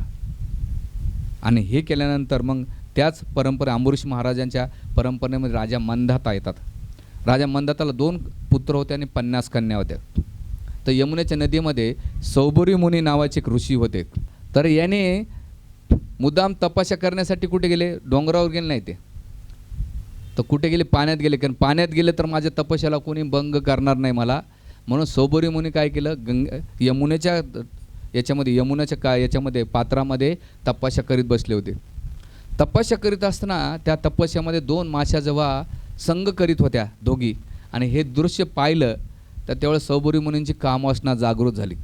आणि जागृत झाल्यानंतर लगेच ते दृश्य पाहून बाहेर आले आणि आल्यानंतर राजा मंदाताकडे गेले. राजा मंदाताने त्यांचा अतिशय आदर सत्कार केला, सन्मान केला. म्हणजे कसं काय येणार ऋषीवर? त्यांनी पहिला प्रश्न केला, तुमच्या कन्याचं लग्न झालं का? म्हणजे नाही. त्यावेळेस राजा मंदाताला कळालं की कदाचित ऋषीला माझ्या मुलीशी लग्न करायचं आहे. ते म्हणले की मला 1 कन्या दे तू. तर त्यावेळेस ते म्हटले, राजा मंदाता म्हटले की माझ्या कन्यांना विचारा. जर ते मग सौबरी म्हणून विचार करा, मी जर अशा रूपात गेलं तर मला एकच स्वीकारणार नाही. तर आपल्या योगयोग शक्तीच्या बळावर त्यांनी एकदम सुंदर तारुण्य प्राप्त केलं. आणि केल्यानंतर 50 कन्या नाही का सौबरीच्या मागे लागले, मला पण पती पाहिजे, मला पण पती पाहिजे, मला पण पाहिजे. आणि मग राजा आपलं सौबरी मुनीने 50 कन्यासोबत लग्न केलं. 50 कन्यासोबत लग्न केल्यानंतर भोग ऐश्वर्यामध्ये एवढे लिप्त झाले, आपल्या यौगिक शक्तीनं नाही का ऐश्वर्य निर्माण केलं, महल निर्माण केले. आणि त्यांच्या पालन पोषणामध्ये कितीतरी भोगामध्ये कितीतरी वेळ निघून गेला. कारण जगातलं इंद्रियतृप्तीनं शुल्ल सुख आहे, थोडंसं सुख भेटतंय, पण त्याच्या मागचं बिल खूप मोठं भरावं लागतंय. कारण की ह्या संसारामध्ये थोड्याशा सुखासाठी आपण हा पसारा वाढवलेला आहे आणि खूप प्रयत्न करतो. भुशाला कुटण्यासारखं भुशेतून गहू निघते. तसं संसारातून इंद्रिय भोगातून आपण विचारतो मला सुख भेटलं पाहिजे. अख्खं जीवन जातं ट्राय करण्यामध्ये, पण कधीच भेटत नाही. ती स्त्री असो का पुरुष, शेवटच्या क्षणापर्यंत त्याची मनात इच्छा असते. शरीर जरी वृद्ध झालं पण मन वृद्ध होत नाही त्यांचं, कारण ती भोगाची इच्छा सुटत नाही. आणि याला सुटण्याचा एकमेव मार्ग काय? जोपर्यंत परमदुष्टा निवर्तनते, भगवंताची भक्ती जोपर्यंत स्वाद भेटणार नाही तोपर्यंत जगातला भोग सुटणार नाही. दुसरा कोणतंही औषध नाही याच्यासाठी. आणि मग त्यावेळेस नाही का राजा आपलं सौबरी मुनी विचार केला की माझं कितीतरी 100 वर्ष निघून गेले. त्यांना स्वतःचा पश्चाताप झाला की अरे रे, थोड्याशा भोगामुळे माझं काय पतन झालं.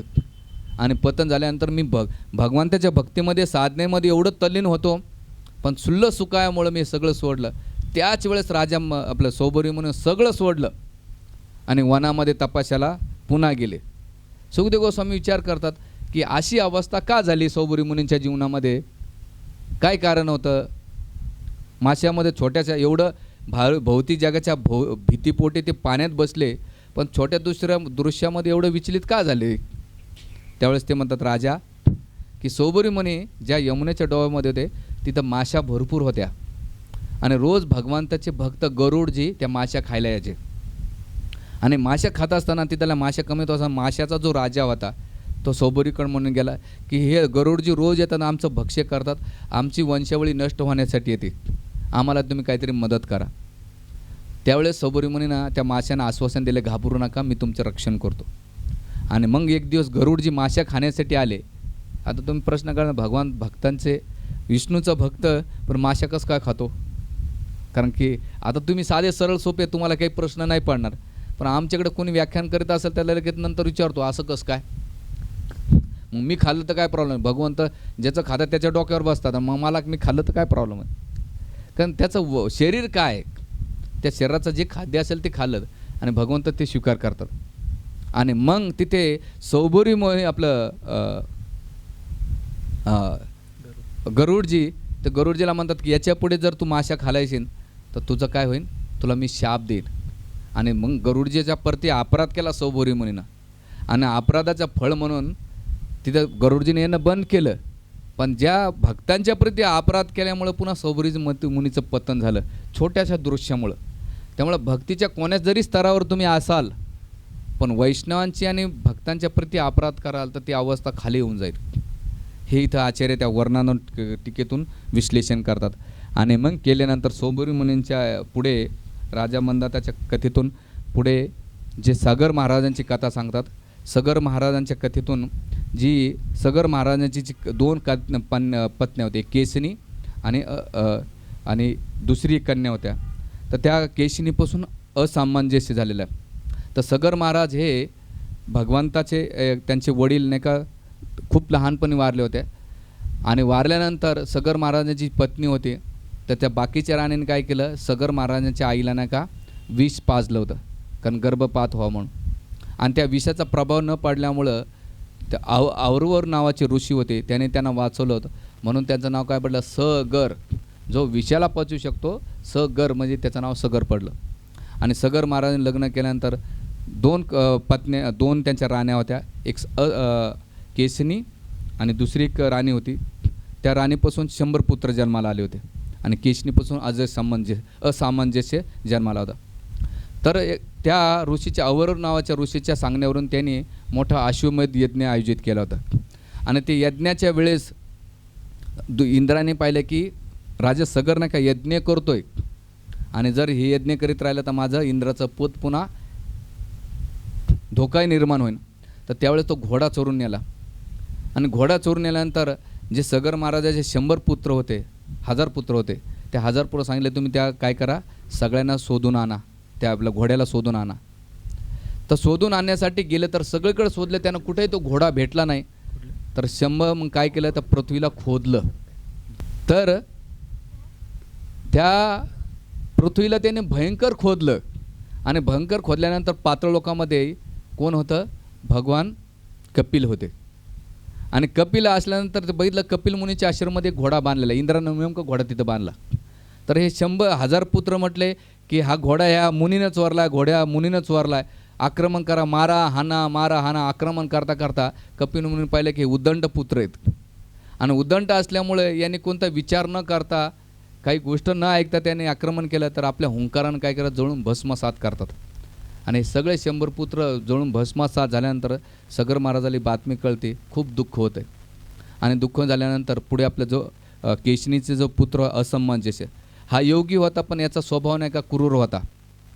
पण काय करायचं काय, पुन्हा सगर महाराजांनी त्याला समजवून पदावर बसवलं. आणि असमंजस्याचा पुत्र होता अंशुमान. आणि अंशुमानानं सांगितलं, सगर महाराजांनी अंशुमानाला सांगितलं तू काय कर की ह्या पुत्रांचा उद्धार कर. मग अंशुमान पुन्हा पाताळात जातात आणि वामन आपलं कपिल भगवंतांना भेटतात की तो माझ्या पूर्वजांचा कसा मी उद्धार करेल. तर त्यामुळे म्हणले की तुम्ही गंगेचं अवतरण करा, जेव्हा गंगा अवतरित होईल तेव्हा तुमच्या पूर्वजांचा उद्धार होईल. आणि मग त्या घोड्याला घेऊन यज्ञ करतात. आणि यज्ञ झाल्यानंतर पुढे अंशुमान नाही का त्या तपस्यामध्ये असफल होतात. तर अंशुमानाचा जो पुत्र असतो तो दिलीप असतो. दिलीप पण खूप वर्षे तपस्या करतात भगवंताला आपल्या गंगेला अवतरण करण्यासाठी, पण त्यांना यश येत नाही. आणि मग दिलीपचा पुत्र असतो भागीरथी. तो भगीरथ नाही का असं भयंकर तपस्या करतात आणि त्या तपस्यामुळं साक्षात गंगादेवी प्रगट होते. आणि प्रगट झाल्यानंतर ते म्हणते की माझ्या पूर्वजांचा उद्धार करा. त्यावेळेस गंगादेवी म्हणते की माझा जो वेग आहे ह्या जगामध्ये कोणी सहन करू शकत नाही. तर त्यासाठी तुम्ही काय करा, भोलेनाथाची महादेवाची तपस्या करून त्यांना प्रसन्न करा, तेच माझा वेग सहन करू शकता. अन्यथा जर तुम्ही मला प्रगट केलं तर मी पृथ्वीतून पाताळात निघून जाईल. त्यावेळेस भगीरथ राजानं पुन्हा तपस्या केली आणि तपस्या केल्यानंतर भगवंताला प्रसन्न केलं, भोलेनाथांना महादेवाला प्रसन्न केलं. आणि महादेवाला प्रसन्न झाल्यानंतर तिथे वरदान मागायला सांगितलं. ते म्हणले तुम्ही गंगेचा जो वेग आहे तो काय करा, सहन करा. आणि मग सहन केल्यानंतर त्या गंगेने नाही का महादेवाच्या जटामध्ये धारण केलं. आणि जटामध्ये धारण केल्यानंतर तिथे पुढं ती गंगा नाही का भगीरथ महाराजांना प्रार्थनेनंतर निघू लागले. निघत असताना नेमकं जाणीव ऋषींच्या जाणीव मुनी होते, त्यांच्या आश्रमामध्ये गेले. तर जाणीव मुनीच्या आश्रमामध्ये गेल्यानंतर पुढे भगीरथ महाराजांचा काय होता, रथ चालायचा पण नदीच्या वेगानं आश्रम सगळा बुडून टाकला. तर जाणीव मुनीनं राग आला, क्रोध आला. त्यांनी काय केलं, सगळी गंगा पिऊन टाकले. भगीरथ महाराजाला पुन्हा चिंता झाली, एक एक संकट काही कमी होता कामा नाही बाबा, करायचं तर काय कर. आणि मग पुन्हा भगीरथ महाराज जाणवे मुनींच्या ना काय प्रार्थना करतात की मी माझ्या पूर्वजांच्या उद्धारासाठी हिला बोलवलं आहे, तर तुम्ही मला मुक्त करा. तर जान्हवी मुनी काय करतात, पितात आणि कानातून सोडतात, म्हणून तिचं नाव पडतं गंगेचं नाव जान्हवी नाव पडतं. आणि मग त्या जान्हवी मुनीपासून तिचं नाव जान्हवी. आणि मग ती करते आणि केल्यानंतर पुढे पूर्वजांचा उद्धार केल्यानंतर पुन्हा अदृश्य होते. अदृश्य झाल्यानंतर पुन्हा भगीरथ प्रार्थना करता की तुम्ही पुन्हा कलियुगामध्ये वाहत राहा. तर त्यावेळेस म्हणले नाही, मी जर कलियुगात राहिले तर सगळे पापी दुराचारी कपटी दंभी लोक स्नान करून माझं सगळं पाप याच्या सोडतील आणि मी दूषित होईन, माझ्या शुद्धीकरणाचा कोणताही मार्ग नाही. त्यावेळेस ऋषीमुनी आणि भगीरथ महाराज म्हणतात की घाबरू नको, जे साधू संत येतील भगवान विष्णूंचे भक्त आहेत, कारण जे तीर्थात कुर्वंती तीर्थाने, ज्यांच्या चरणकमलामध्ये सगळे तीर्थ असतात, त्याच्या गोविंद विश्राम सदा विश्राम म्हणजे वैष्णवांच्या हृदयामध्ये गोविंदाचं स्थान असते. असे गोविंदाचे भक्त कृष्णाचे भक्त जेव्हा येतील स्नान करतील ना, तुला तर पवित्र करतील, म्हणून त्याची चिंता करू नको. आणि मग सगळ्या ऋषीमुनीने आश्वासन दिलं भगीरथ महाराजांना. ती गंगा त्या दिवशी आपण जी कथा पाहिली तिचं नाही का, गोमुखमधून गंगोत्री, गंगोत्रीतून ती ऋषिकेशून हरिद्वारच्या मार्गाने बघत पटना बिहार आणि गंगासागरला ती काय होते, विलीन होते. तर असं म्हटलं जातं आहे, दिवसातून कोणी गंगा गंगा म्हटलं तरी त्याला मुक्ती भेटते, किंवा स्नान करताना पाणी घेताना कोणी गंगेचं जलप्राशन केलं तरी मुक्ती होते. म्हणून कोणी अंत्यविधीच्या वेळेस गंगेचं पाणी शिंपडतात का, शेवटी त्याला मुक्ती भेटावं. म्हणून आपण जिवंत असताना एकदा गंगेमध्ये स्नान, आणि आपलं भाग्य नाशिकचं खूप भाग्यशाली आहेत की आपल्याला दक्षिणमुखी गंगा गोदावरी इथं वाहते. हां, त्या गंगेचं महात्म्य काय सांगा, पण आपल्याजवळ असलेलं आपल्याला किंमत नाही. आपण मग इथले लोक तिकडे जातात आणि तिकडे लोक इकडे येतात. इमानदारी सांगा की आपण कितीतरी कुंभमेळ्यानंतर कोणी स्नानाला गेलं काय झालं, एक जण गेले, दोघं जण, बाकीचे नाहीत. काय मला एक जण असं म्हटलं, महाराज गंगेचंच पाणी रोज आंघोळ करतो तो ना, काय तुम्हाला आमच्या नळाचं पाणी म्हणजे गोदावरीचंच पाणी. म्हणलं वाह, नाहीस तू, हरकत नाही, ती भावना बी चांगली, हरकत नाही. पण ती भावना आहे का आंघोळ करताना, भावना असली पाहिजे की गोदावरीचं पाणी. मग ती भावना असेल तर तुम्हाला घरातच स्नान होते. आणि मग केल्यानंतर पुढे राजाच्या वंशावळीमध्ये भगीरथचा पुत्र श्रुताचा नाभाचा पुत्र सिंधुदीपचा पुत्र आयुतायू, सपर्ण त्याचा पुत्र श्रुतपर्णा, आणि त्याचा पुत्र सर्वकामाचा पुत्र सुदास, आणि सुदासचा पुत्र सौदासच्या पुत्राच्या वंशावळीमध्ये खटवांग राजे येतात. आणि खटवांग राजाची कथा आपण दुसऱ्या स्कंदामध्ये घेतली की त्याने स्वर्गामध्ये जे देवतावर दैत्यानं आक्रमण केलं होतं आणि त्याच्या मदतीसाठी देवताने त्यांना बोलवलं होतं की तुम्ही या स्वर्गलोकामध्ये. आणि युद्ध करून ते खूप थकले भागले, तोपर्यंत त्या युद्धामध्ये त्याने विजय पण देवतांना मिळवून दिल्यानंतर देवतानं म्हटले की तुम्ही काहीतरी वरदान मागा. ते म्हणले वरदान माझ्याकडे, मला पुन्हा माझ्या घरी जायचं. ते म्हटले की तुमच्या घरी जाताना तर तुमच्या वंशावळीमध्ये कोणीच राहिलं नाही, खूप वेळ निघून गेलेला आहे, नातू पंतू कोणीच राहिलं नाही, तुमचं राज्य पण राहिलं नाही, काहीच राहिलं नाही. म्हणले ती वेळ किती आहे, म्हणले 1 मुहूर्त, कोणी म्हणते 2.5 मुहूर्त, म्हणजे 45 मिनिटाचा 1 मुहूर्त असतो. तर 1 मुहूर्त वेळ आहे. ते म्हटले की भोगभूमीपेक्षा मी नाही का त्यागभूमीमध्ये जाईन. आणि मग एक मुहूर्तामध्ये ते कुठे येतात, साकेधाम अयोध्या नगरीमध्ये येतात, कारण त्यांचं ते राज्य होतं. शरयू नदीच्या काठी येतात आणि लगेच त्या कुशागराचं स्थान प्राप्त करून भगवंताचं स्मरण करून त्याच याच्यामध्ये देहत्याग करून वैकुंठ धामाला जातात. आणि जाता जाता स्वर्गलोकातून जाता असताना देवी देताना काय म्हणतात, बाय बाय मी चाललो वैकुंठात, तुम्ही असंच भोगामध्ये लिप्त राहा. आणि मग खटवांगा मुनींच्या परंपरेतून पुढे राजा त्याची परंपरा सांगितलेली आहे. खटवांग राजाचा पुत्र दीर्घभाऊचा पुत्र रघुचा आजचा पुत्र दशरथ, आणि दशरथाचे पुत्र साक्षात प्रभू रामचंद्राचे बंधू लक्ष्मणाचे त्याच्यानंतर लव आणि आपले भरत आणि शत्रुघ्न. आणि यांच्या वंशामध्ये भगवान रामचंद्राचे 2 पुत्र लव कुशाचं वर्णन करतात. आणि त्यावेळेस सुखदेव गोस्वामी काय म्हणतात, तस्यम अनुचरती राजन ऋषीभी तत्वदर्शिभी श्रुतम ही वर्णितम भूरी त्वया सीतापते मोह, की याच्या पहिले तू भगवान रामचंद्राचं बरेच चरित्र ऐकलेले आहे, त्यामुळे मी तुला काही जास्त विश्लेषित सांगणार नाही. तरी मग सुखदेव राजा परीक्षेची चिंता होते की थोडक्यात तरी सांगा, तुमच्या मुखातून कथा ऐकायला मला बरं वाटेल. आणि मग 4 अध्यायामध्ये रामलीला सुरुवात करतात. काय सांगतात की दशरथ नंदन रामचंद्र अतिशय पवित्र आज्ञाधारिक होते आणि मर्यादामध्ये राहणार होते. मर्यादा म्हणजे काय, तर गुणाची त्यांची अमर्यादा असलेले ते मर्यादा मानतात.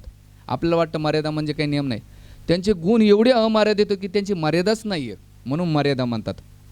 मर्यादा पूर्ण पुरुषोत्तम रामचंद्र. तर ते मर्यादा म्हणजे त्यांनी नियमाचा पण आणि त्यांचे गुण पण अमर्यादित होते, म्हणून मर्यादा हा शब्द वापरलेला आहे. तर ते पित्याच्या आज्ञासाठी आणि मातेच्या इच्छासाठी कुठे गेले? वनामध्ये गेले. आणि गेल्यानंतर त्यांच्याबरोबर त्यांची पत्नी सीतादेवी, जनकनंदिनी वैदेवी ही त्यांच्या जात होती. जात असताना जेव्हा ते वनात गेले होते, ते सीतामाई पुढे चालायचे, भगवान रामचंद्र मागे आणि लक्ष्मण मागे असायचे. तर सीतामाई पुढे का चालायची? तर सीतामाई विचार करायची की जे काही रस्त्यामध्ये काटे यायचे, कंकर येते, ते भगवंताला टोचाय नको म्हणून काय करायचे? सीतामाई पुढे चालायची आणि भगवंत राम मागे चालायचे. जे काही वेदना होतीन ते भगवंताला, माझ्या स्वामीला न होता माझ्या सगळ्या वेदना मला भोगाव, पण माझ्या प्रभूला नको भेटायला, असं ते भाव होता सीतेचा. म्हणून इथे शिक्षा काय आपल्याला? जेव्हा नवऱ्याच्या जीवनात संकट समस्या आल्या ना, तर पहिले स्त्रीनं पुढे आपण गेलं पाहिजे आणि पतीला मागं ठेवलं पाहिजे. कलियुगामध्ये तर खूप भयंकर परिस्थिती आहे. आजकाल तर एवढं त्या मॅरेजमध्ये लग्नाच्या नवीन कपल तर खूप एज्युकेटेड, पण त्यांच्यामध्ये जी मॅच्युरिटी पाहिजे, इनबॅलन्स, ते विषय नाही सांगायचं, पण भयंकर परिस्थिती होत चालली. कॉम्प्रोमाइज कोणीच करत नाही संबंधामध्ये, ॲडजस्टमेंट पण नाही आहे. काय सीतादेवीचं चारित्र्य, भगवान रामचंद्र आदर्शग्रस्त जीवन जगायचं असेल ना, तर पत्नीनं कसा पतीसाठी त्याग केला, भावाने भावासाठी कसा त्याग केला आहे. प्रत्येकजण रामचंद्र लीला आहे ना, सगळे त्यागाचंच मूर्तिमान स्वरूप आहे. म्हणून पहिल्या काळात लोक रामायण ऐकायचे, तर रामायणामध्ये काय करायचे? ते ऐकून त्याने सगळं जीवन त्याग, माझ्यासाठी नाही तू वापर. कलियुगामध्ये रामायण कोणी ऐकत नाही, कृष्ण ऐकत नाही. कभी सास कभी बहू अशा मालिका पाहिल्यानंतर काय डोक्यात फरक पडणार आहे? तसंच वागणार आहे. म्हणून सीता पुढे चालायची आणि भगवंत पुढे मागे असायचे. आणि लक्ष्मण मागे का चालायचे? की कदाचित माझ्या भगवंतावर मागून कोणी आक्रमण करेल. सीता पुढे रक्षण करायचे आणि लक्ष्मणजी मागं करायचे. भगवंताची एवढी काळजी घ्यायची. पण कधी? वनामध्ये. पण जेव्हा दंडकारण्य आलं, दंडकारण्य आल्यानंतर भगवंत पुढे चालायचे, सीता मागं असायची. कारण आता जो काट्याचा वेळ तो निघून गेला. आता असुर दैत्य येते, तर जे आक्रमण होते माझं होईन, मला सीतेचं रक्षण करणं, भक्तीचं रक्षण करणं खूप महत्त्वाचं आहे. म्हणून असे भगवंत वनवासामध्ये 14 वर्ष गेलं. आणि एक प्रसंग 13 वर्षामध्ये आपलं दंडकारण्यामध्ये, ह्या नाशिक पंचवीस क्षेत्रामध्ये शूर्पणखाची नावाची कासुरणी येते, राक्षसी येते. आणि तिथे लक्ष्मण आता थोडक्यात ती विश्लेषण करता, आपल्याकडे वेळ नाही, ऑलरेडी वेळ झालेली आहे आपल्याकडून. तर तिथे तिचं नाक कापल्या जाते आणि ती जाऊन रावणाला सांगते की मी सीता एवढी सुंदर आहे. सीतेचं सौंदर्याचं वर्णन करते. ती काय वर्णन करते? सीता एवढी सुंदर आहे, एवढी लावण्यवती आहे, ती रामचंद्राला सोबत नाही, हे तुला सोबती आहे. म्हणून मी तिचं हरण करण्यासाठी गेले, पण लक्ष्मणाने हे माझे हाल केले होते. पण तिचा खोटापणा तिनं नाही सांगितला की मी माझी कामवासनासाठी रामाकडे गेले, रामाने माझी काय बिभत्सा केली, माझं एक चित्त नव्हतं. रामाकडे गेले तर राम म्हटला मी लग्न झालेलं आहे. लक्ष्मणकडे जा. लक्ष्मण म्हटलं मी सेवक आहे, तुला दासी बनावं लागेल, तू याच्यापेक्षा काय कर, रामाचीच दासी हो. ह्या खेळसांडामध्ये पाहिलं की यार आपलं तर खेळसांडणं फुटबॉलसारखं होत चाललं, तर करायचं काय? तर या आपल्या मेन कोण आहे? तर सीता आहे. मग सीतेवर आक्रमण केलं. त्यावेळेस भगवंत म्हणतात सापाशी कधी जास्त खेळू नये, तू काय कर, हिचा वध करण्यापेक्षा पहिले तू हिचं काय कर, नाक पहिले कापून टाक. आणि मग सीता जेव्हा ती सांगते काय आपलं शूर्पणखा रावणाला सगळं, तर रामनं मारीच राक्षस कडतो. मारीच सांगतो, म्हणतो की याच्या पहिले मी त्याचा अनुभव घेतला, तू काही छोडू नको. राम काही साधारण व्यक्ती नाही, भगवंत येतं. आणि समजून सांगितल्यानंतर पुन्हा जेव्हा तो सीतेचं वर्ण ऐकतो, पुन्हा मारीचला काय करतो, हे करतो, आता जर तू मला मदत नाही केली तर मी त्याचा वध करेन. तुझ्यासमोर 2 निर्णय आहेत, एक तर मी, नाही तर माझी सेवा. आणि मग त्यावेळेस मारीच नाही का हरिणाचं रूप घेतो. आणि मग मी हरणाची कथा सांगितली त्या दिवशी. हरण टुणूक येऊन सीतेला कसं आपल्या जीवनामध्ये आपलं भगवंतापासून. तर गेल्यानंतर ह्या 25 क्षेत्रामध्ये गंगादेव आणि कंबर रामायण जर तुम्ही वाचलं, कंबर रामायण किंवा महर्षी वाल्मिकी रामायण, तर नाशिकचं वर्णन एवढं सुंदर केलं जातं आहे. तर ह्या नाशिकच्या गोदावरीमध्ये सुंदर सुंदर कमळ होते, पक्ष्यांचे कुलकलाट होते, सुगर असे वृक्ष होते, फळ होते. त्या टायमाला काय असं नाशिक. तर त्यावेळेस जर त्या प्रसंगातून असं येतं आहे की मग शूर्पणखा रावण नाही का कशाचं रूप घेऊन येतो, मारीच नाही हरणाचं रूप घेऊन येतो. आणि मग सीतेचं तिथून हरण केलं जातं आहे. हरण करीत असताना, जेव्हा हरिण आपलं त्याचं अपहरण करीत असताना जटायू येतो आणि जटायू त्यांच्यामध्ये घनघोर युद्ध होतं आणि घनघोर युद्ध असताना बरं न सांगता सेवा केली बरं. आणि गेल्यानंतर त्याचा पूर्ण पंख छाटले जातात आणि पंख छाटल्यानंतर हे टाकेश जे क्षेत्र आहे नाशिकला त्या ठिकाणी निचून पडतात आणि काय म्हणतात, हे राम हे राम हे राम. तेवढंच बघतात की भगवंत आणि लक्ष्मण सीतेच्या शोधा बघितलं की ह्या पक्षी रक्त पडलेले, कदाचित माझ्या सीतेला ह्या पक्ष्यानंच खाल्ले असेल. तेवढंच आपला भगवंत बाण काढतात, मारायला जातात, तेवढं लक्ष्मण म्हणजे थांबा थांबा. बघा भगवंत कुठपर्यंत एखाद्या भक्ताचं परीक्षा पाहताची जी गॅरंटी नाही. न सांगता सेवा तर केली. भगवंताला माहीत नव्हतं की जटायूने आपल्या सीतेला वाचवण्याचा प्रयत्न केला, पण परीक्षा पाहत होते. पण त्या अवस्थेमध्ये लक्ष्मणानं थांबवलं नाही, हा राम राम जप करतो तुम्ही, याला करा. आणि जेव्हा सांगतात की रावणानं दशमुखन रावण आहे, त्याने सीतेचं हरण केलेले, तुम्ही दक्षिणमुखीकडे जा. तरच भगवंताने भक्ताच्या प्रेमापोटी सगळ्या तीर्थांना बोलवलं. एक तीर्थ लेट आले, कोणते? प्रयाग. तर तिथं आज बी कपडे लोक धुतात, बाकीचे तीर्थामध्ये स्नान करतात, सर्वत्र ती टाके गेले का तुम्ही? काही लोक सगळे गेले ना? हां, नसेल गेले तर जाऊन या, लय सुंदर प्लेस आहे. एकादशीला आम्ही कधी जेव्हा गेलो ना, चांगला जप करायचा असेल आणि भागवत वाचायचं असेल ना, तर सगळे पहाटं जायचं. दिवसभर त्या साईडला झाडं झुडपं आहेत. आमचे 2-4 पिकनिक गेले. आम्ही दिवसभर कथा कीर्तन करतो, प्रसाद खायचा एकादशीचा, मस्त 2-4 तास कथा करायची, जप करायचा आणि पुन्हा संध्याकाळी यायचा. अख्खा एकादशीचा दिवस आम्ही तिथं घालत असतो टाक्यातला.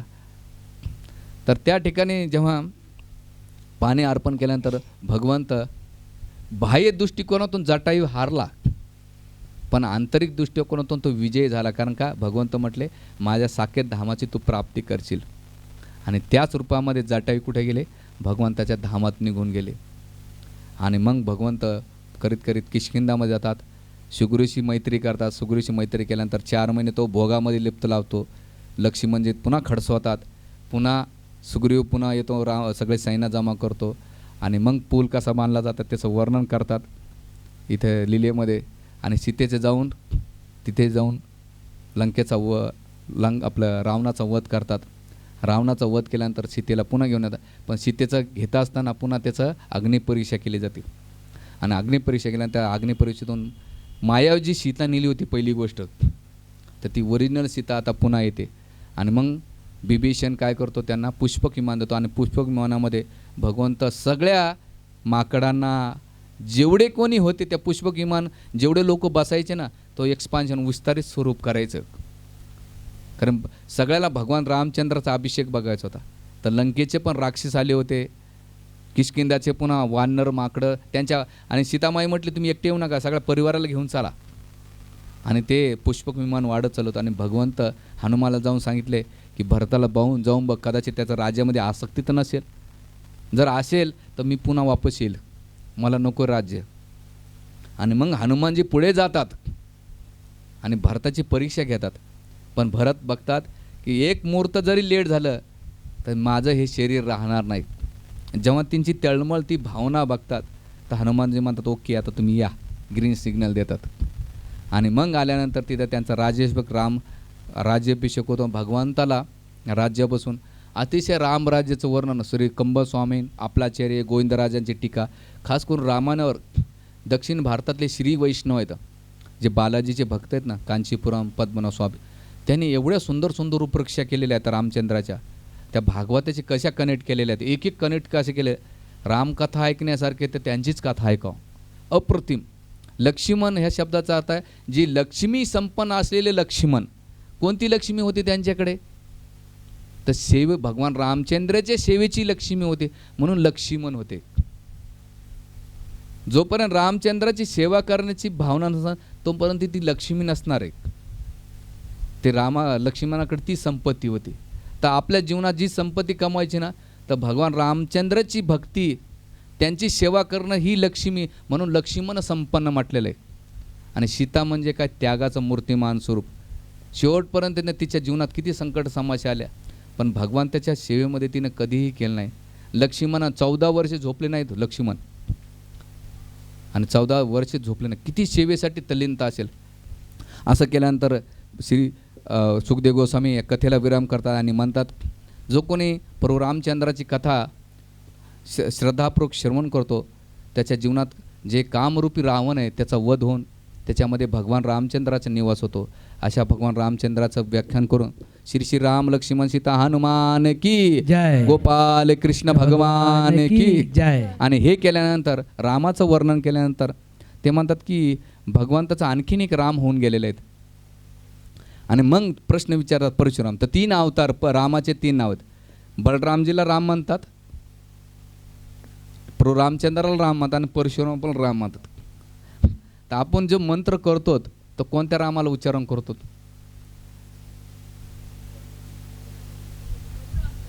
अच्छा, बलरामजी. आणखी त्यामुळे तुम्ही जो मंत्र म्हणतात ना त्याच्या मागची चेतना क्लिअर पाहिजे. बरं, भगवंताला प्रश्न असेल कोणत्या 3 रामाने विचार केला, कोणत्या रामाला बोलत असेल ना भाऊ? हां हां हां आमच्याकडे म्हणते ना अभिराम, सखाराम, हां हां हां राम असे नावं असतात. हां, तर हे प्रश्न विचारल्यानंतर तर ते म्हणतात की जमदग्नी नावाचे एक ऋषी होते. ते ऋषी अतिशय पुण्यवानशील होते. त्यांची पत्नी होती रेणुका.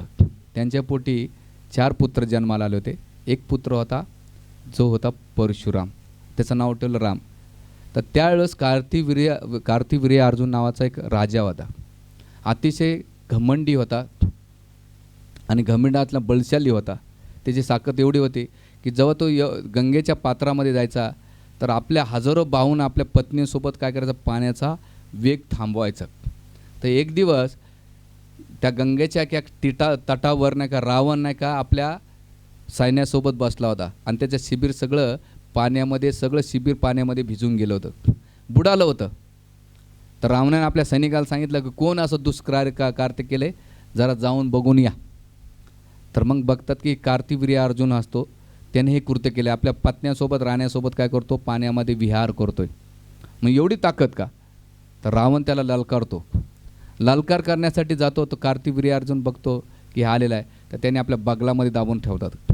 आता कथेमध्ये 2 विरा दाबायचे, भागवतानुसार वेगळी आणि पुराणानुसार वेगळी सांगतात.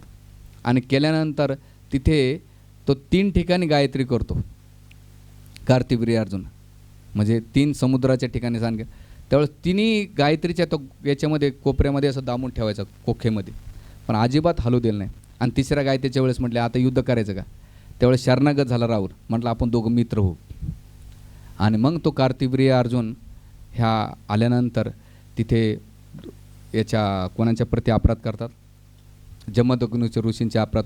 त्याची खूप मोठी विस्तार कथा आहे, आपल्याकडे आणखीन ययाती आणि याची पण कथा घ्यायची. तर त्यामुळे एक ह्या कथेतून एक पुढे असं वर्णन येतं की त्या जमदग्नीची जी पत्नी होती रेणुका, ती एक दिवस पाणी यज्ञाच्यासाठी पाणी आणण्यासाठी कुठे गेली, गंगेच्या काठी गेली. गेल्यानंतर तिथं काही गंधर्व खेळत होते आणि त्या गंधर्वाच्या पत्नीसोबत खेळत असताना जी रेणुका होती ती दृश्य पाहते. आणि दृश्य पाहिल्यानंतर तिला बी इच्छा होते की हा गंधर्व किती सुंदर आहे, कदाचित मला पण असं भेटलं असतं. तिच्या मनामध्ये दूषित वातावरण झालं आणि थोडंसं उशीर झाला पाणी आणण्यासाठी. त्यावेळेस जमदग्नी एवढे क्रोधित झाले तर ते क्रोधित झाल्यानंतर येऊन बघतात. आणि त्यावेळेस हे जी रेणुका होती तिला पण चूक कळाली. काय चूक कळाली? की हिनं नाही का गंधर्वाचं चिंतन मनन केलेलं आहे. आणि मग त्यावेळेस सगळ्या पुत्रांना सांगतात की ही दूषित स्त्री आहे, याचा तुम्ही वध करा. तर बाकीचे पुत्र म्हटले नाही. ते म्हटले की तुम्ही पण तसे झालेले आहेत. मग जेव्हा परशुरामाला बोलवतात आणि परशुरामाला म्हणतात की पित्याची आज्ञा पालन करणं हे पुत्राचं कर्तव्य, तू काय कर, पहिले ह्या 4 जणांचा वध कर. आणि परशुरामाला आपल्या पित्याची ताकद माहीत होती जमदग्नीची. आपला फरसा घेतात, आईचा आणि आपल्या भावांचा काय करतात, मस्तक वेगळं करतात. मस्तक झाल्यानंतर जमदग्नी एवढे प्रसन्न होतात, ते म्हणतात की पुत्र काहीतरी वरदान माग. ते म्हणले एकच वरदान द्या. काय वरदान द्या? की माझी आई आणि माझ्या भावांना तुम्ही जिवंत करा. आणि मग असं वरदान दिलं. पण दुसरी एक वरदान द्या की जे मी कृत्य केलेलं त्यांना ते लक्षात नको राहिलं. आणि जमदग्नीने ते सांगितलं, आपलं ते केलं. आणि जिवंत झाल्यानंतर त्यावेळेस ते अतिशय चांगलं त्या राहू लागले. पण यांची कथा अशी की जमदग्नीची जी होती आई आपलं, तर ते पुत्र नातू जे आहे ऋषी ब्राह्मण आणि क्षत्रियांचा नाही का होता, कारण यांना एक ब्राह्मण व्हायला पाहिजे, पण ते यज्ञाचा जो पायसम आहे तो आदला बदल केला मायलेकीनं. मायलेकीनं काय केलं, तो ब्राह्मणाचा जो होता तो राजाला दिला, आणि राजाचा जो पायसम होता तो ब्राह्मणाला दिला. म्हणून ते पुत्र काय झाला, जमदग्नी व्हायला पाहिजे होते, तर ते म्हटले नातू होईल. आणि नातू झाल्यानंतर ते जमदग्नी ब्राह्मणाच्या कुळात होते, पण क्षत्रियासारखं त्यांचं वर्तन होतं. आणि मग झाल्यानंतर कार्तिवीर्य अर्जुनाने जे अपराध केल्यानंतर जमदग्नीचं मस्तक छाटलं त्यांच्याकडे, तो नंतर त्यांच्या भावांचं पण केलं. त्यावेळेस परशुराम काय घेतात, प्रतिज्ञा घेतात की ह्या जगामधले जेवढे काही क्षत्रिय आहेत त्यांचा मी काय करेन, संहार करून टाकेन. आणि जो व्यक्ती स्त्रियाच्या घेरावामध्ये असेल, लग्न कार्यामध्ये असेल, त्याचा मी वध करणार नाही, एवढं वचन घेऊन पृथ्वीच्या 21 वेळा ते काय करायचे, भ्रमण करून नाही का सगळ्या क्षत्रियांचा वध करायचा. ते ह्या प्रसंगामध्ये 2-3 वेळा दशरथ महाराज आले होते. आणि दशरथ महाराज बघायचे की परशुराम येत आहेत, लगेच लग्नाचे अरेंजमेंट. तर दशरथ महाराजाच्या किती पत्न्या होत्या माहिती आहे का? 536 पत्न्या होत्या. तुम्हाला 3 पत्न्याचंच माहीत आहे, कैकेयी, सुमित्रा आणि कौशल्या. पण दरवेळेस काही आलं क्षत्रियाचं, परशुरामाचं वारं आलं की लगेच तळस परशुराम सोडायचे, चल मुक्तदान, कारण लग्नामध्येच तू. म्हणून शेवटची सगळ्यात कमी वयाची पत्नी जी होती कैकेयी, ती दशरथ महाराजांची शेवटची पत्नी. आणि सगळ्यात जास्त प्रेम कैकेयीवरच होतं. आणि त्या कैकेयीच्या प्रकारामुळे हे सगळं रामायण घडलेलं होतं. आणि मग झाल्यानंतर परशुरामाने जेव्हा 21 वेळा क्षत्रियाचा निसार केला, रक्ताचे मोठे मोठे कुंड भरले होते. आणि मग ती पृथ्वी त्यांनी काय केलं, ऋषीमुनीनं दान केलं. आणि जे पर्वत आहे गंधमाद पर्वतावर तपस्या करू लागली. आणि करीत असताना त्यावेळेस जेव्हा त्यांना कळालं की प्रभू रामचंद्राने काय केलं, जो धनुष्य होता, शिवधनुष्य, तो तोडलेला आहे. आणि तो धनुष्य तोडला, त्यांना कळालं की आणखीन कोणी शत्रू आले की या जगामध्ये दुसरं कोण नाही. आणि मग भगवंताला पुन्हा आव्हान देण्यासाठी रामचंद्राला की तुम्ही माझ्याशी युद्ध करा. भगवंत म्हणले ठीक आहे, युद्ध करू. आणि मग युद्ध करताना तेवढंच भगवंताने त्यांच्या सगळ्या शक्त्या काढून घेतात. आणि ते सांगतात की आता तुमचं कार्य संपलेलं आहे, तुम्ही जाऊन पुन्हा याच्या काय करा, तपस्या करा. तर असं परशुरामाचं चरित्र वर्णन केल्यानंतर पुढे ययातीचं तारुण्य, त्याची कथा जी काही होईल, बाकीचा प्रसंग आहे. भरतवंशामध्ये रंतीदेवाची कथा आहे, ते उद्या आपण सुरुवात करूया. गोपाल कृष्ण भगवान की जय.